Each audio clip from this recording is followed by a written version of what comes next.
Have you guys been using the Instagram app and the Instagram feed is not loading, not refreshing or stuck on old posts? Don't worry, I've got you covered.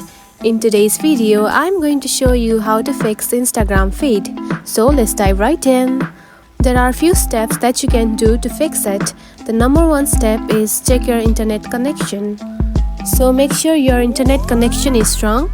Switch between Wi-Fi and mobile data to see if that helps. You can simply switch from your Wi-Fi to your data. Turn the airplane mode on and off to refresh your connection, or you can also try using a different Wi-Fi network if available. Now the step 2 is simply clear the Instagram cache on your mobile phone.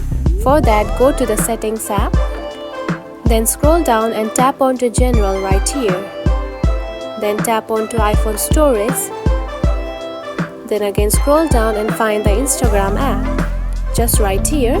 Now select it. Now to clear the cache, simply tap onto Offload app. After offloading the app, the Instagram cache will be cleared. And after offloading it, you have to reinstall the app to use it. Now another step is simply updating the app. Now go to the App Store and search the Instagram app just like this and tap on to update if there is any update available. And if updating does not work, simply uninstall the app and reinstall it. And that's it. Hopefully your Instagram feed is working again. If this helped, drop a comment below. And don't forget to like and subscribe for more tips. Thanks for watching.